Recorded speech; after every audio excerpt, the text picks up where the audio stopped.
Ostro sledovaný proces v prípade objednávky vraždy Silvie Folcovej budú sprevádzať mimoriadne bezpečnostné opatrenia. Sudcovia chcú pojednávať za múrmi väznice. Okrem Pavla Ruska vinia z tohto činu aj 3 silných mužov podsvetia. A takto ich budú mať pod kontrolou. Podľa zistení Markízy prokurátor chce, aby sa pred senát postavil aj Marián Kočner. Justičný palác čakajú veľké manévre. Zločincov odsúdených za množstvo vražd privezú z celého Slovenska. Pôvodne sa pritom mal proces konať na inom mieste.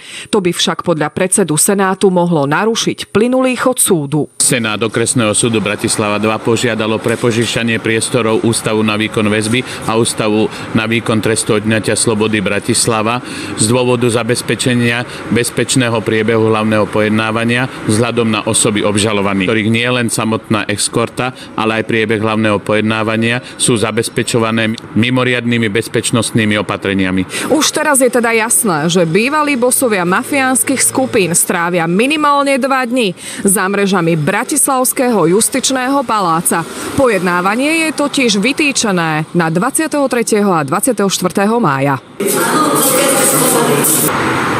Prokurátor sa v obžalobe opiera o výpovede Mikuláša Černáka a Miloša Kaštana. Obaja sa podľa neho zhodujú vo všetkých rozhodujúcich skutočnostiach, ale aj v detailoch. Tvrdia, že od Pavla Ruska prebrali objednávku na likvidáciu Folcovej. Prokurátor veľmi pedantne a starostlivo zosumarizoval výsledky prípravného konania, ktoré podľa nášho názoru veľmi presvedčivo potvrdzujú, že Mikuláš Černák vypovedal pravdu. Svoj postoj rozhodne nebude meniť ani v konaní pred súdom. V obžalobe sa prokurátor opiera aj o ďalšie výpovede bývalých mafiánov. Napríklad šofér Mikuláša Černáka potvrdil, že mu boss po odchode Pavla Ruska z Banskej Bystrice povedal, že Rusko chcel dať zlikvidovať svoju spoločničku kvôli nejakým podielom.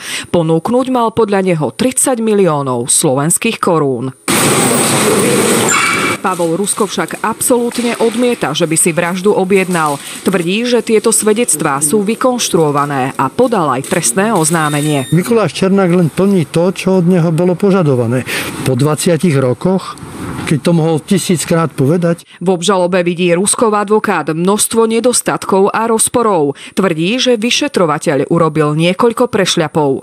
A vinu odmieta aj Robert Lališ alias Kýbel. Prokurátor chce podľa našich informácií predvolať a vypočuť minimálne 5 svedkov. Medzi nimi aj Mariána Kočnera, ktorý sa v minulosti vyjadril, že sa mu Pavol Rusko koncom 90. rokov posťažoval, že má problémy so Silviou Folcovou a najradšej by sa jej zbavil.